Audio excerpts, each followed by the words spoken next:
안녕하세요. 서울 개인택시조합 뉴스입니다. 조합이 서울시에 정관 개정 승인을 재요청했습니다. 택시 부재, 변경, 해제에 대한 운영 권한이 국토부에서 지자체로 이관될 예정입니다. 카카오 신규 가맹과 관련해 주의사항을 안내해 드립니다. 택시 표시 등 정관류 사용 광고 시범 운영 사업이 연장됩니다. 고급 택시로 운행할 수 있는 친환경차 기준이 바뀝니다. 운전 중 영상물 시청 시 50만 원의 과태료가 부과됩니다. 타 지역에서 운영 중인 공공택시 호출앱이 위기를 맞고 있습니다. 조합은 조합원 총회를 거쳐 지난 4월 12일 열린 제3차 임시대의원 회의에서 의결된 정관 개정안을 서울시에 승인을 요청했지만 불승인됐습니다. 조합은 서울시의 의견을 검토하고 정관 개정안을 수정 보완해 홈페이지에 공고 후 이사회와 대의원회에 상정, 의결하고 서울시에 재승인을 요청했습니다.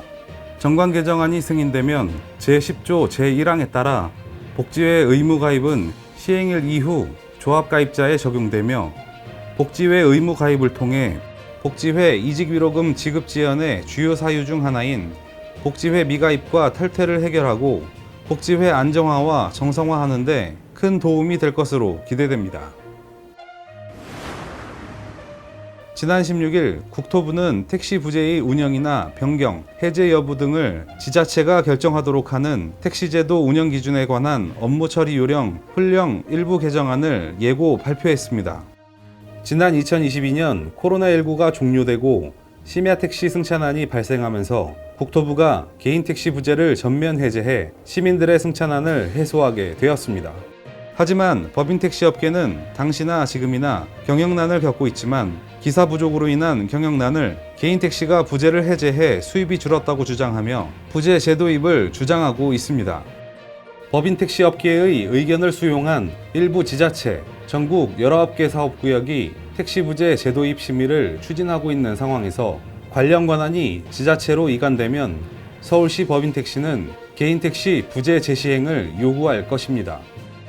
부재가 해제됐다고 해서 모든 승차난이 해소된 것은 아니지만 혹시라도 부재가 다시 시행된다면 심야 승차대란은 또다시 반복해서 일어날 것이 분명합니다.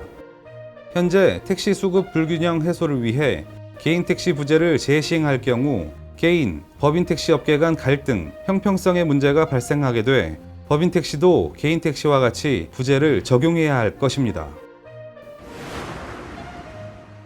카카오 모빌리티는 수수료 2.8%의 신규 가맹 서비스 네모 택시에 대한 가입 문의와 접수를 안내하고 있습니다.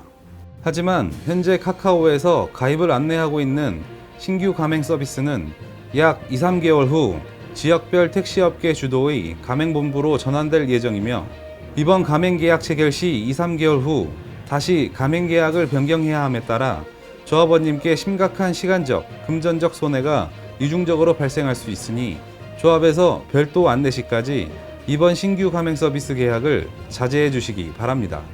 또 향후 조합원님들의 이익에 부합하고 우리의 권리를 지켜낼 수 있는 지역 참여형 가맹 사업과 관련해 상세히 안내해 드릴 예정이니 새로운 가맹 서비스에 참여해 주시기 바랍니다.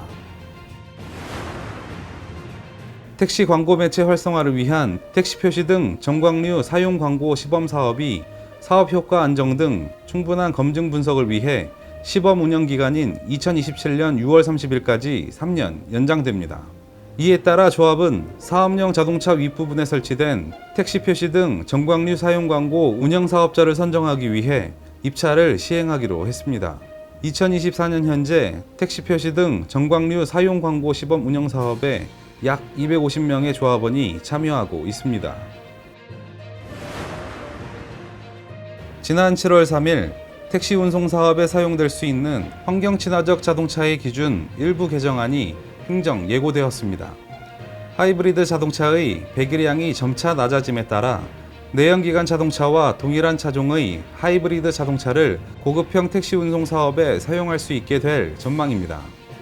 고급형 택시 기준을 현실화하고 다양한 차종을 택시 운송 사업에 활용하기 위해 고급형 택시 운송 사업용 하이브리드 자동차의 축간거리 기준을 신설하게 되었습니다. 정부는 지난 5월 교통사고 사망자 감소를 위한 2024년 교통사고 사망자 감소 대책을 발표하고 7월부터 시행한다고 밝혔습니다. 앞으로 버스와 택시 등 운수 종사자의 안전 운행을 위해 운행 중 유튜브 등 동영상 시청을 제한하고 이를 위반할 시에는 과태료 50만 원이 부과되오니 조합원님께서는 이 점 유의해 운행하시기 바랍니다. 전국의 자치단체들이 경쟁적으로 도입했던 공공택시 앱의 호출이 감소하고 있습니다. 카카오티의 시장 독점을 막기 위해 시작한 기초 지자체들의 공공택시 앱인 부산의 동백택시, 인천의 이음택시, 수원의 이택시, 용인 앱택시 등 사업 초기와는 달리 이용자 수가 현저히 낮아 고전하는 실정입니다.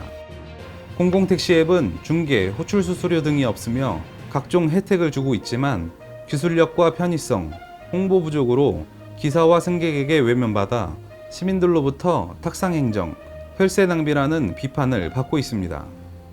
우리 조합도 카카오 모빌리티의 독점에 대응하고자 경기, 인천 지역의 개인, 법인 택시와 연합해 독자적 택시 호출 플랫폼 사업을 위한 TF팀을 구성하고 여러 차례 논의한 바 있습니다. 하지만 자체 플랫폼을 만들어 운영과 홍보를 하기 위해서는 막대한 비용을 감당할 수 없다는 결론을 내려 플랫폼 사업을 시도하지 않았습니다. 최근 팀앤모빌리티도 지난 2년간 카카오 모빌리티를 추격하기 위해 막대한 자금을 동원해 공격적인 마케팅을 펼쳤던 OT 사업도 마이너스 매출만 기록하며 호출 시장 점유율 확대에는 실패했습니다. 자체 플랫폼이 카카오 모빌리티의 독과점을 견제하는 의미는 있지만 카카오의 벽을 넘는 것은 현실적으로 어려운 실정입니다. 호출 앱이 조합원님의 수익과 직결된 중요한 수단인 만큼 조합은 플랫폼들과의 협의를 통해 공정 배차와 불이익이 발생하지 않도록 최선을 다할 것입니다. 티머니 택시에서는 조합원님의 편의를 위해 택시 결제기 AES 대리점을 24시간 운영하고 있으니 결제기 이상 발생 시 방문해 수리받으시기 바랍니다.